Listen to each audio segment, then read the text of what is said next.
There are sounds that don't belong to the world outside, yet they unlock doors deep inside us as if they were old inherited keys. If this first line touches you, I'll ask for something small but meaningful. Please like this video and subscribe. It helps me keep sharing stories that may save someone's soul. And tell me in the comments, where are you watching from? My name is Naomi Grace Miller. I'm 72 years old, the lady with the floral scarf who sells coconut candy outside the church. Every Sunday, my hair, tied back in a hurried bun, turned gray far too early. I've chosen to speak now because last week my 6-year-old granddaughter sobbed quietly behind a bedroom door, frightened by a noise in the hallway. That sound unlatched a lock I had kept sealed for decades. I live a modest life in a small American town where mornings begin with the clink of coffee cups and the church bells at 11. On Sundays, I set out my folding table, wrap my scarf around my head, and sell coconut. Squares, sugar, shredded coconut, patience, and a drop of lemon.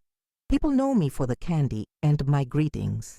"Morning, sweetheart," I say, and the warm coin in my palm reminds me I'm still standing.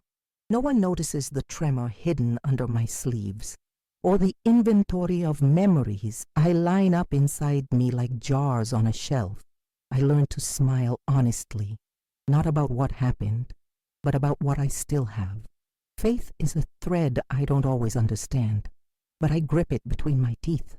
I don't tell this story to be remembered, but so other girls won't be forgotten.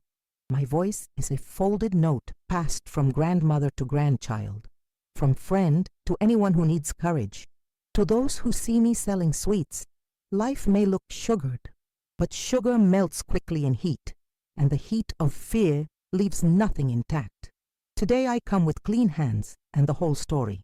I'm not bringing spectacle, I'm bringing a chain that finally rusts and breaks. If my breath falters, it's not for lack of air.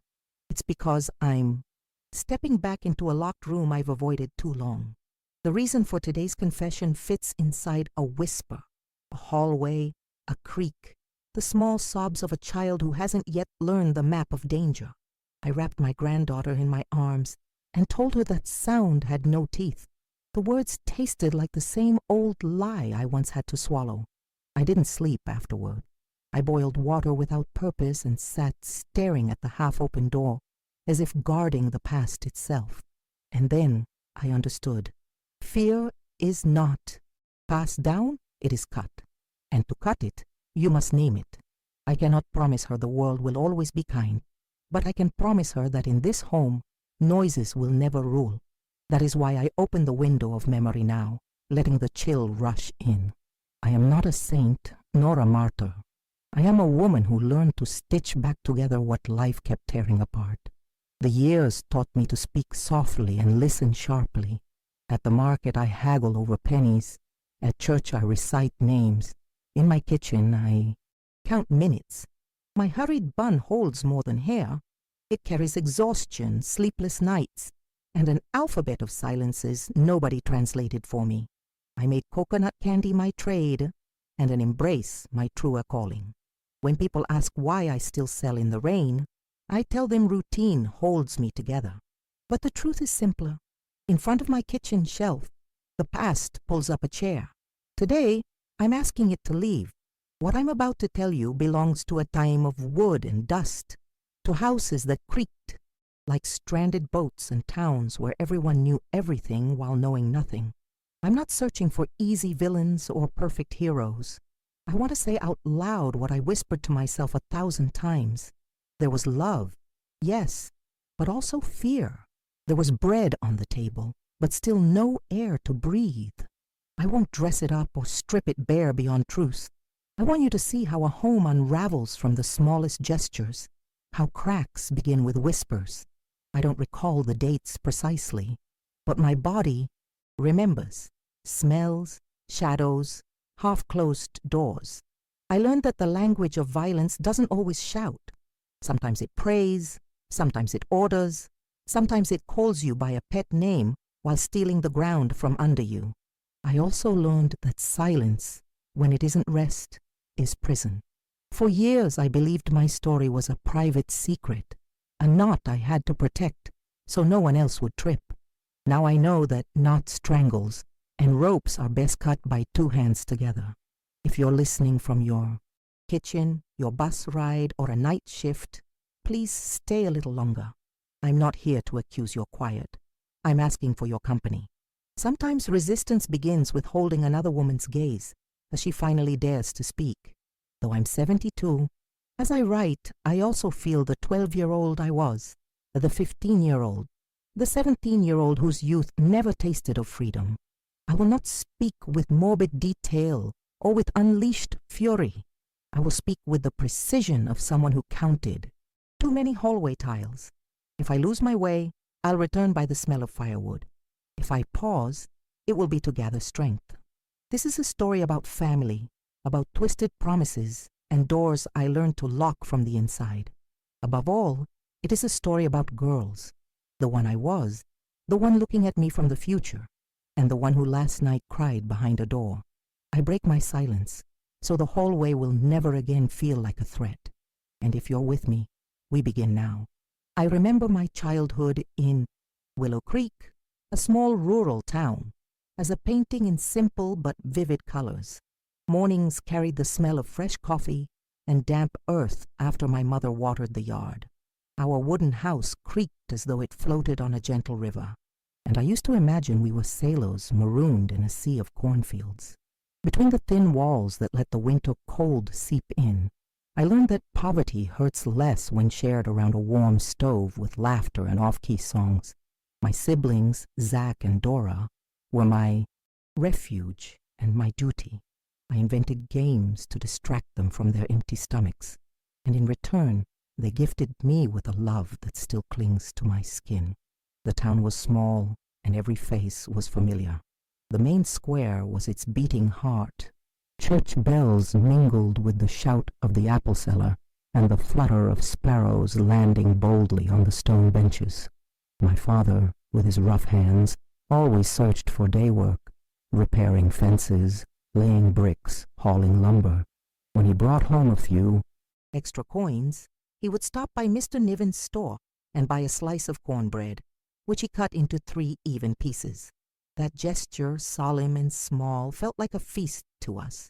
My mother, weary but smiling, washed clothes for others until her hands cracked, yet she always had enough strength left to smooth our hair before bed. The neighbor's radio was the background music of our afternoons. It carried soap operas, baseball games, and the occasional song that made us dance clumsily on the dirt floor. I grabbed a broom like a guitar. Dora laughed until she hiccuped, and Zach, shy but curious, watched with sparks in his eyes that told me he was dreaming too. Poverty never stole our imagination. If anything, it forced us to create worlds where we were rich in hugs and stories. Sometimes I wonder if those games were my first training for the survival that would come later. Our home smelled of wood smoke and homemade lye soap. Days were marked by bells, the morning one calling us to school, the noon one signaling our return, the evening one summoning prayer. My mother insisted that faith was the only treasure no one could take from us, and I listened as I helped her beat laundry against the stone. Zach often sneaked off to the creek with friends to fish, while Dora stayed by my side, watching me spin stories as I swept the yard. "Make the broom a horse," she begged, and I obeyed, galloping past the chickens. Those moments felt eternal, as though the world were contained in our backyard. Winter brought a cold that slipped through the cracks in the boards, and to warm us, my father sat us close by the fire and told tales from his youth. I gazed at him like he was invincible, his deep voice echoing against the walls.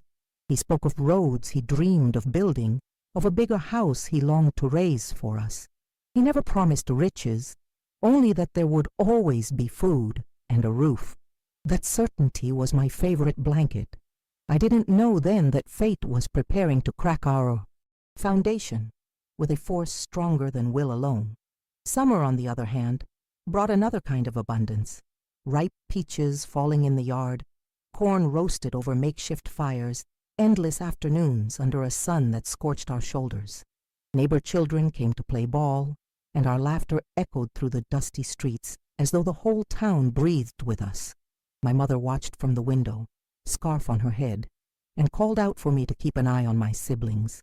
I nodded proudly, feeling like her little guardian. I never guessed that this training in responsibility would one day be all that stood between my brother, my sister, and the darkness that loomed. The county fair was the height of our happiness. The church filled with candles, the marching band played cheerfully, and the air smelled of fried dough and cheap wine. My father wore his best Sunday shirt. My mother braided my hair with patient hands. Dora twirled in a hand-me-down dress, and Zach tried to mimic the older boys by lifting his chin. On those days, we were like any other family. No different, no lacking. We walked together, prayed together, laughed together. I tucked those memories deep in my pocket like hidden jewels, sensing, without truly knowing, that joy was as fragile as glass. I loved lying in the grass, staring at the clouds. I gave them names, castles, ships, dragons. Dora lay beside me, asking, "Where are they going?" I'd say they drifted toward places where sadness never entered. She smiled, eyes shut, as if she could follow them. Zach tossed pebbles at us, trying to break the spell. Our complicity was our fortress, 3 hearts beating in one rhythm. We didn't know how easily that rhythm could break, how one single blow would change the music of our childhood forever. The neighbor's fresh bread was the scent of many mornings. Sometimes she gave us scraps wrapped in paper, and my mother accepted them with humble gratitude. What little you have when shared multiplies, she always reminded me. Those words became engraved in me because I grew up seeing how generosity blossomed even in scarcity. I believed then firmly that the world was safe, that grown-ups always protected children, and that justice was written in the everyday gestures around us. That innocence was a soft veil over my eyes. Nights were filled with crickets and the murmur of the creek nearby. I loved hearing my mother's stories of her own childhood, scary tales that ended in laughter so we wouldn't have nightmares. Zach fell asleep quickly. Dora nestled against me, and I lay awake a little longer, watching shadows dance on the wall. I wasn't afraid then. The house was fragile, yes, but it was ours, and its fragility never threatened us. I thought nothing could shatter that circle of tenderness surrounding us. I thought we would always remain children held under our parents' wings. Sundays without the fair meant trips to the creek. My father fished while we splashed until drenched. Dora's laughter echoed like a song. Zach tried to swim like the older boys, flailing his arms, and I collected smooth stones to keep as treasures. The walk back was tiring but sweet. Barefoot along the dirt road, our feet dusty, our hearts light. Those outings were postcards etched in memory, reminders of a time when simplicity was enough. I never thought I would look back on them with longing, knowing they were merely the calm before the storm. The scent of soap always reminds me of my mother. She sang while scrubbing old songs, off-key but tender. I watched her from the doorway, in awe. Her bent back and cracked hands held up our world. I dreamed of growing fast, so I could help her so she could rest. She smiled and said, "Child, keep your childhood, don't rush." I didn't know that childhood would be snatched away before I was ready, stolen without warning. The yard was our world. Chickens, a lemon tree, and a fig tree, heavy with fruit every summer. My father tied a rope swing to the strongest branch, and it became our window to the sky. We spent hours pushing each other, laughing until dizzy. Each push was a promise of flight. I felt free then, believing nothing could interrupt that sensation. That innocence was a gift, but also a blindfold. I couldn't see the shadows gathering quietly at the edges of our story. Market days were an event. I walked beside my mother, carrying the wicker basket as we made our way downtown. Voices, colors of fruit, the smell of spices, and fresh cheese filled my senses. My mother bought the basics, beans, rice, a little coffee. I longed for the candies glittering on the stands, though they were rarely within reach. Still, The bustle felt like a feast. Carrying the heavy bags back, I felt proud as if I shared her burdens. I didn't realize soon I would be asked to carry more than weight. I would carry silence. Afternoons sometimes found us sitting on the porch, watching the street's movement. Neighbors passing, kids running, dogs barking. Everything felt safe in that little town where names were known. My mother greeted everyone warmly, and I absorbed the value of community. In those hours, I believed the future would be a simple extension of that peace. Growing, studying, working, building a family. Nothing hinted that fate was preparing a blow to break all my certainties, like the ground opening beneath my feet. School was my refuge. The desks were worn, the walls chipped, but there I felt free. The teacher encouraged me to read aloud, and I reveled in discovering faraway worlds. Dora looked at me with admiration. Zach secretly copied my homework. Education was a luxury my mother defended fiercely. "Knowledge is the only inheritance I can give you," she said. I absorbed those words like prayer. I believed books could change our fate, build a future beyond poverty. I didn't know that soon, not even books nor words could shield me. Morning was always the same ritual.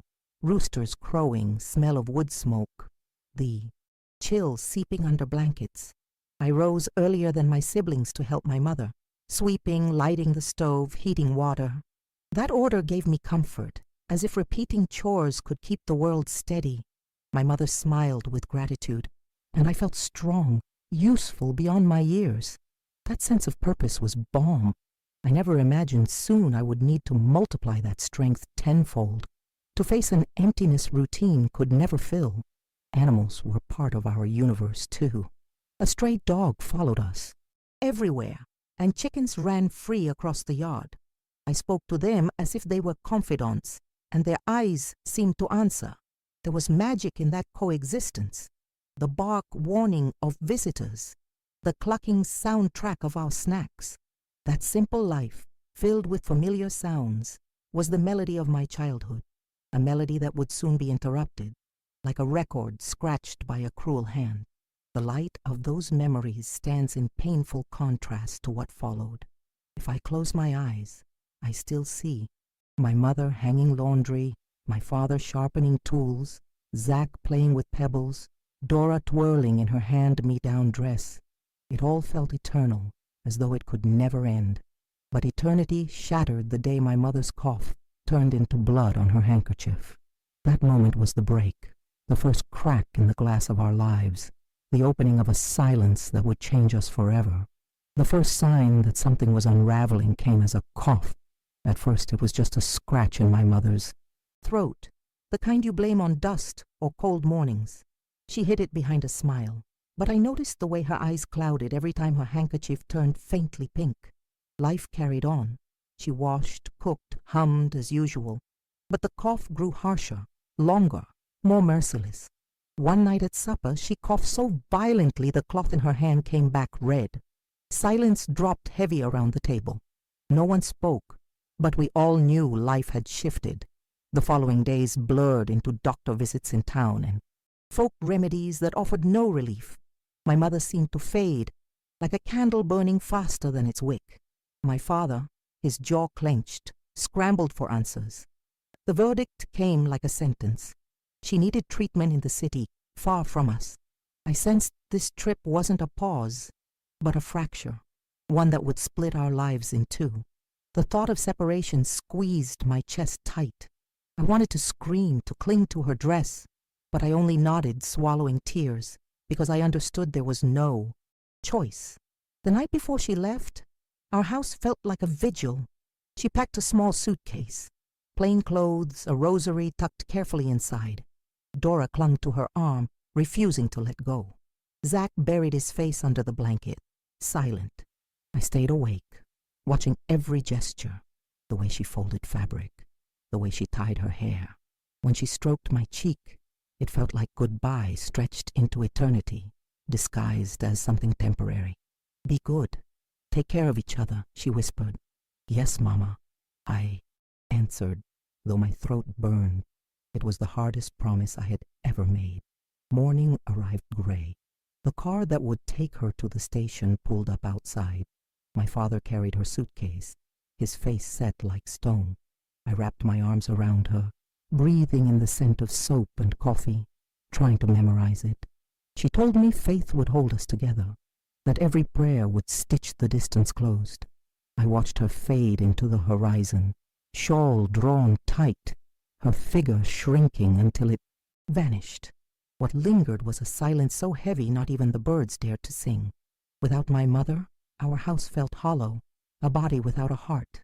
My father, drowning in grief and endless labor, decided we would stay with my maternal grandparents until she recovered. Just for a while, he promised, voice cracking. I wanted to believe him, but something inside whispered otherwise. We packed little, some clothes, a family photo, one of her scarves that still carried her scent. Dora kept asking when we'd return, and Zach bit his lip to hold back questions. I walked between them, already feeling the weight of keeping balance no child should have to carry. Crossing into my grandparents' property felt like stepping out of childhood. Their white house loomed large, the yard neat and stern. My grandmother greeted us with worn hands and tired eyes. My grandfather stood tall, hat on, voice grave, handshake firm. Everyone in town called him Mr. Noble, a name that sounded like a promise. But his grip wasn't affection, it was control. That first day, his severity seemed nothing more than strictness. Rigid rules, silence at meals, watchful stares. I told myself I could endure it, that this was only temporary. The routines changed quickly. No laughter at meals, no stories at bedtime. Instead, schedules, commands, a solemn air that pressed down on my chest. My grandmother prayed constantly, rosary beads clicking like chains. I wanted to believe her prayers built walls of protection, but doubt crept in. I missed my mother's voice, her off-key songs, her warmth. Here there were only orders and silence. The house no longer creaked like a boat. It groaned like a prison. I felt trapped, locked in a place where tenderness had no room. At first I tried to pretend it was a bad dream. I cared for Dora, helped Zach with chores, carried on our old games. But my grandfather's presence shadowed everything. His stare was a lock, his words a hammer. Sleep left me. Every sound in the hallway jolted me awake. My father's promise of things getting better felt like a faint echo, already fading. Deep down, I began to suspect the real storm wasn't my mother's illness, but the man we were now living under. I didn't yet know how right I was. The moment I realized childhood had ended was an ordinary afternoon. Zach was fixing a broken toy, Dora stacking stones. I glanced at the shed where my grandfather moved with deliberate steps. A shiver raced down my back, as if the air itself was warning me. That was when I understood. It wasn't just that we had lost our mother to sickness. We were about to lose our innocence to something darker. The true rupture wasn't in the bloodied cloth my mother left behind. It was in the shadow beginning to stretch inside our own family. At first my grandfather was only strict. His voice left no room for argument. His presence filled the house like a heavy curtain. At the dinner table, silence ruled, broken only by the clink of cutlery and his rules, recited like commandments. No chewing loudly, no looking out the window, no speaking unless asked. I obeyed, believing submission might shield me. My siblings, too young to understand, often drew his sharp gaze or a slap on the table. I tried to draw his attention toward myself, to keep them safe. It became my unspoken role, the decoy, the shield. The shed was where the first chills began. "Come with me to fetch firewood," he ordered, voice steady. My legs wanted to resist, but they carried me anyway.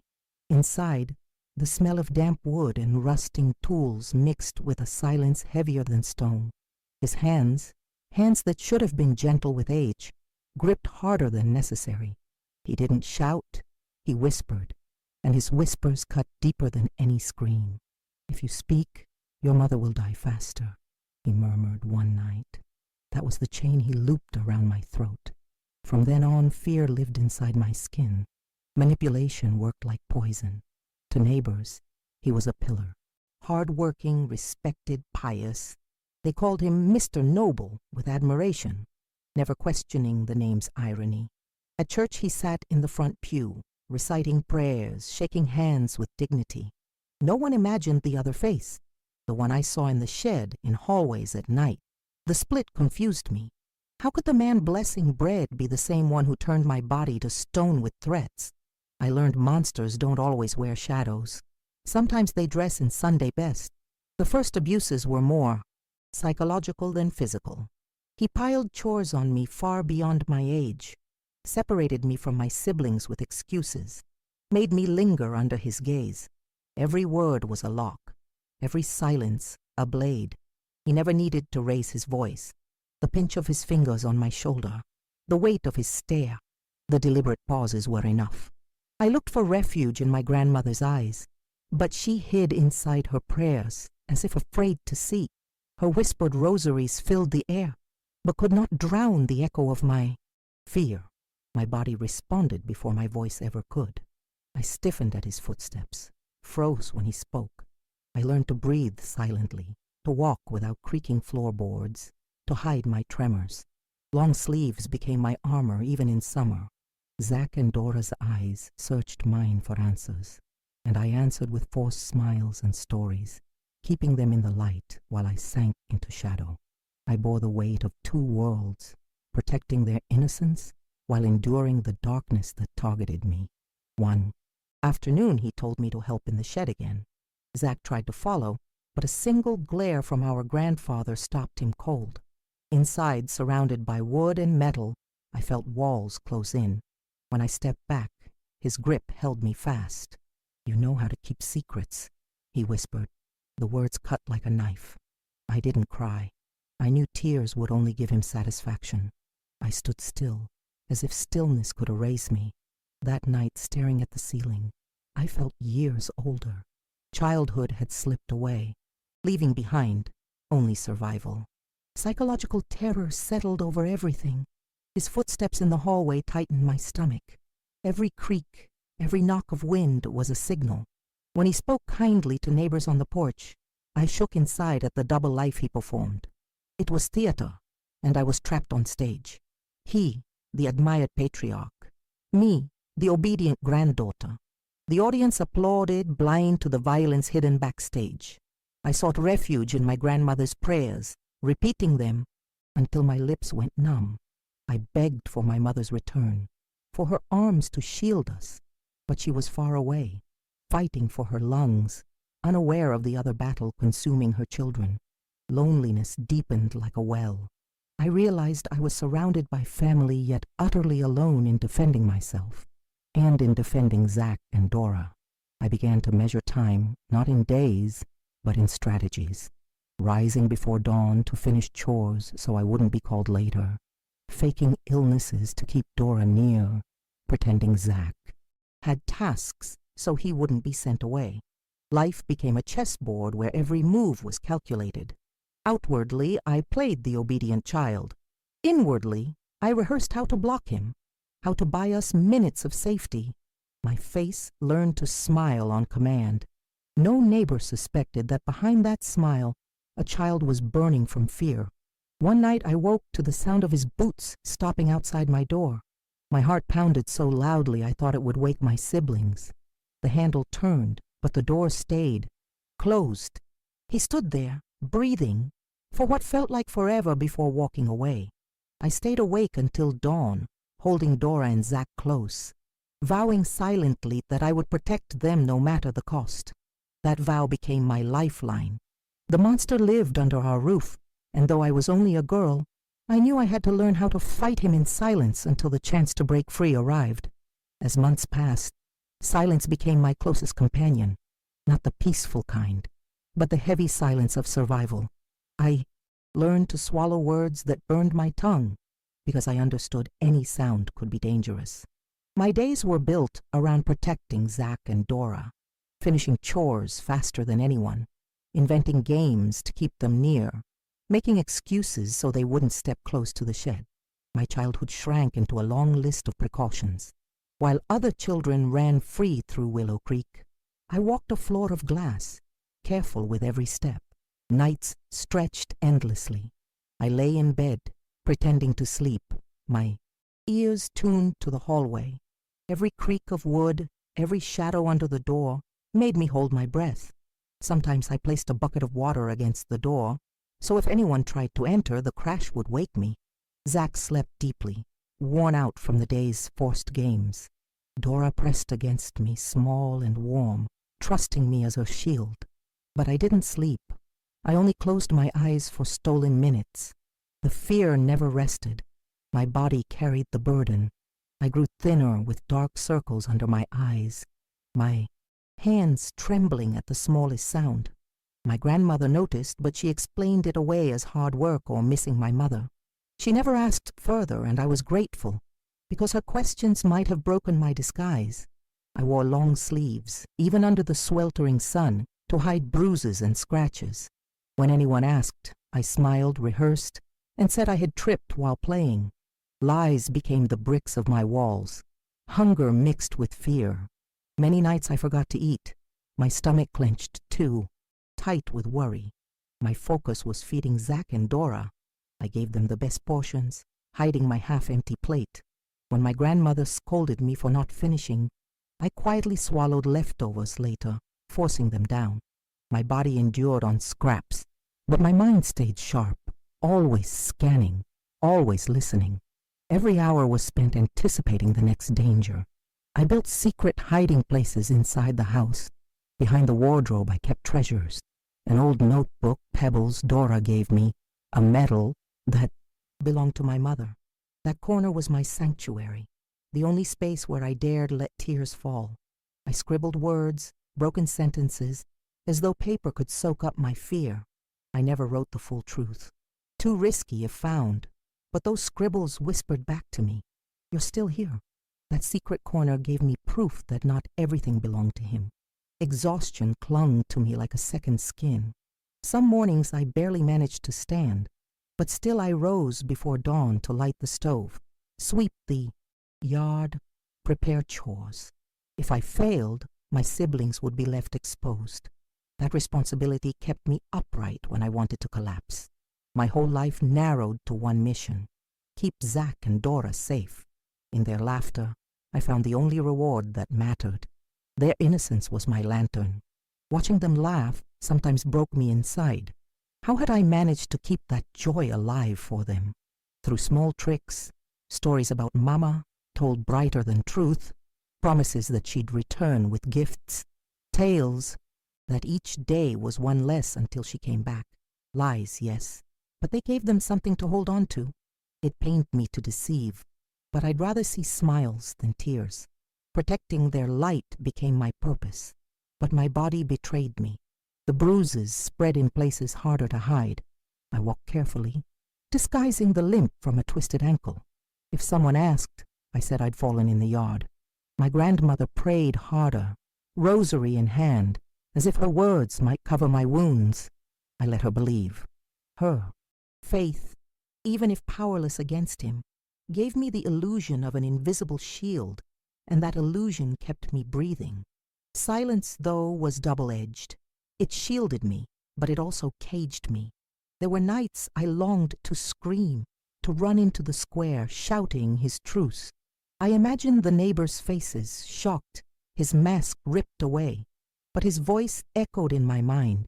If you speak, your mother dies faster. That threat locked my throat. I couldn't risk that guilt, so every day I chose silence, and every day that silence weighed heavier. My senses sharpened beyond normal. Every creak, every breath, every rhythm of footsteps, I catalogued them. I knew the difference between Zack's light steps and his boots in the hallway. I lived in constant alert, my ears wide open. That hypervigilance drained me, but it saved me too. Mistakes weren't allowed. A single miscalculation could cost dearly. Silence wasn't just a prison. It was also a roof keeping us safe. There were days I nearly gave in. Sitting in the yard, I stared at the sky and asked, why us? No answers came. Only the thought of Mama fighting for her life in the hospital. I imagined a thread tying her battle to mine. She fought for her breath, and I fought for ours. That thought anchored me. If she hadn't given up, neither would I. Life repeated like punishment. Wake, work, watch, hide, lie, survive. Calendars meant nothing. I only counted nights endured. Yet in that monotony, tiny sparks glowed.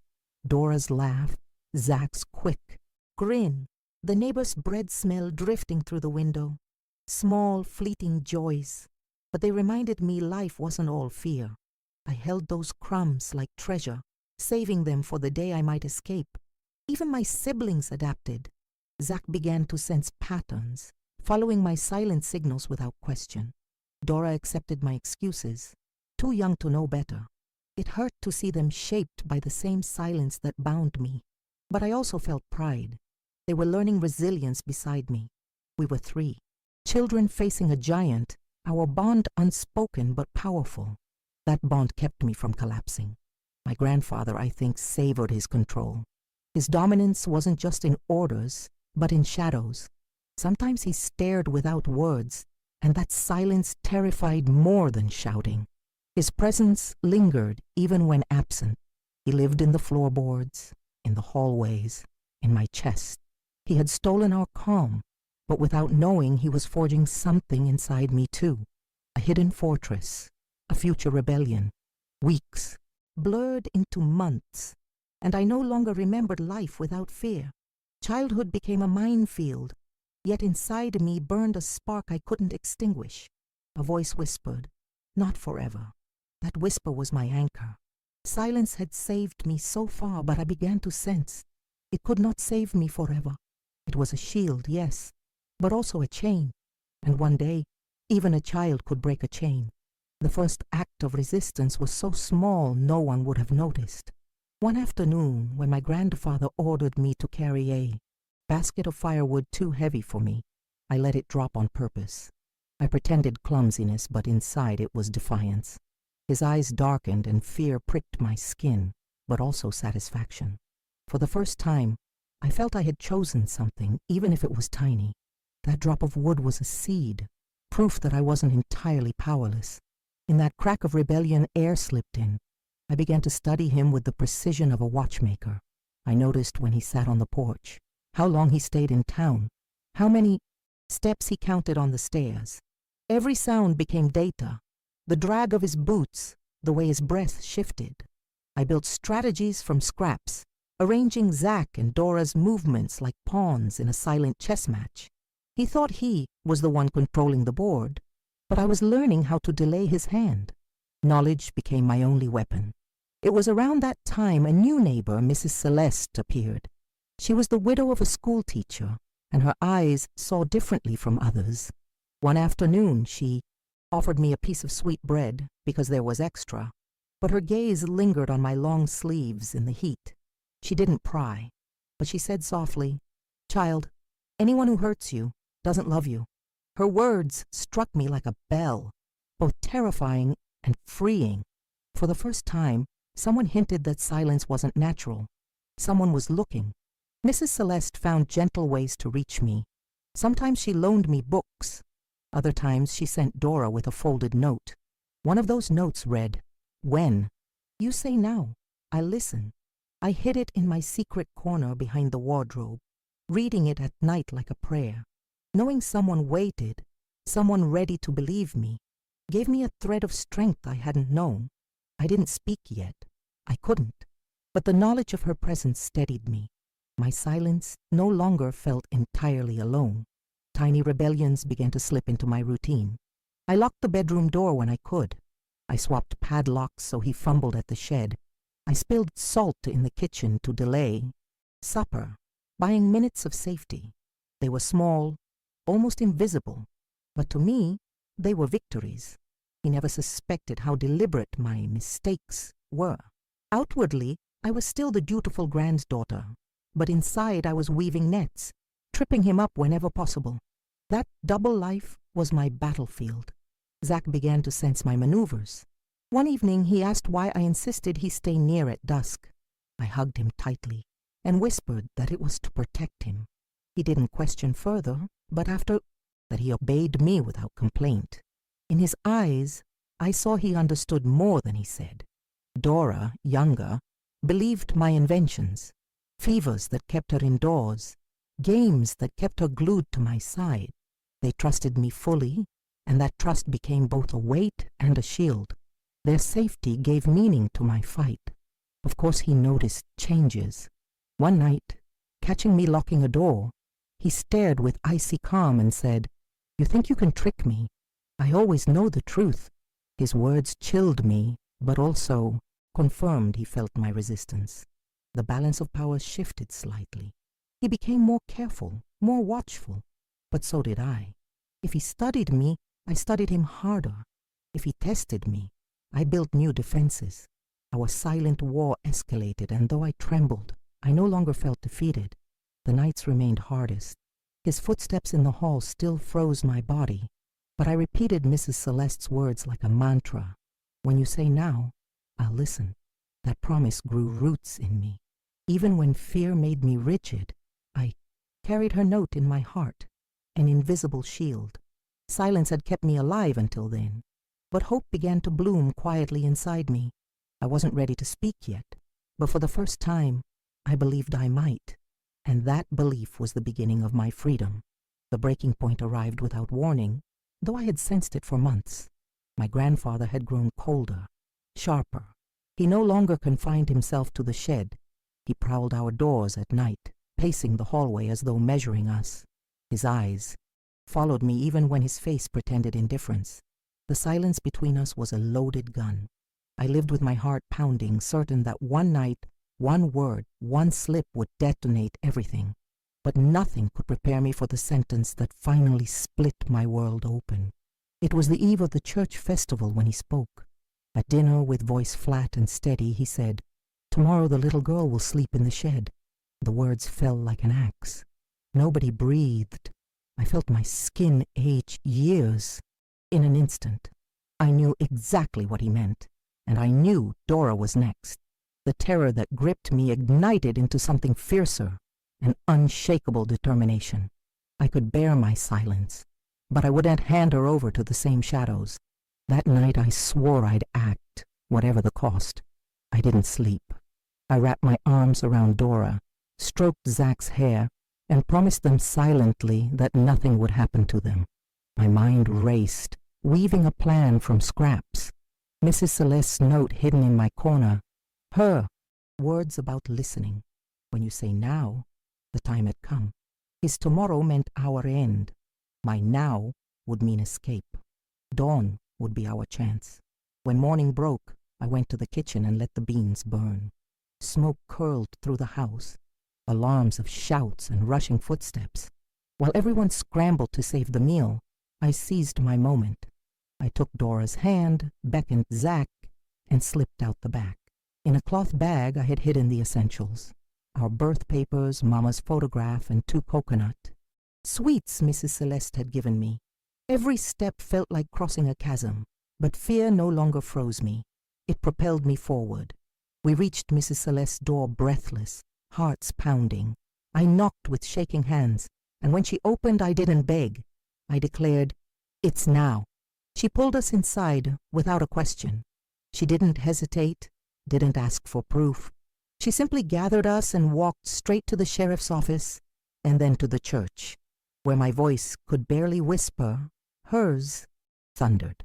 She said aloud what I had only dared to keep in my chest. Her courage gave mine a megaphone. Not everyone believed. Some neighbors defended the respected man, clinging to his image. Others muttered doubts, avoiding my eyes. But some looked at me and recognized truth in the weight I carried. Whispers spread. Cracks formed in his mask. He no longer stood untouchable.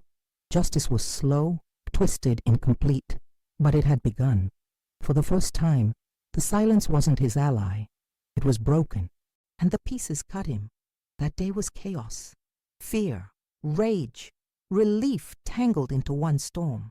My grandfather spoke smoothly, denying, disguising, but his words bounced off the walls now that the secret was out.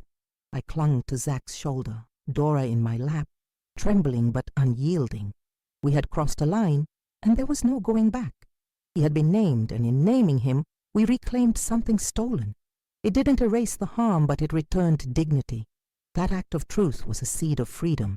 Later I stepped into the town square, air rushing into my lungs. For the first time in years, the hallway was not behind me. I looked at my siblings and saw a flicker of safety in their smiles. I realized what I had done wasn't only defiance, it was love. Love fiercer than fear. Love that cracked the chain he had tied around us. If this moment touched you, like this video so others can find courage through this story, thank you for listening. The fight wasn't over, but something irreversible had happened. I had learned that even a girl, small and trembling, could stare down a giant when the word now finally left her lips. Years passed, carrying us far from that house and its shadows. My mother never returned. The illness took her before she could know the whole truth. Losing her left a wound that never closed, but her absence also became a compass. I wanted her struggle to mean something. My father, when he learned what had happened, wept like a boy. He begged forgiveness, choking on regret. I held him, understanding that he too had been fooled by the image of a respectable man. The justice system moved slowly, crookedly, but one thing was certain. We never went back. His grip on our lives ended. Mrs. Celeste became a cornerstone in our survival. She stood beside us at hearings, spoke when I couldn't, and offered her home more than once.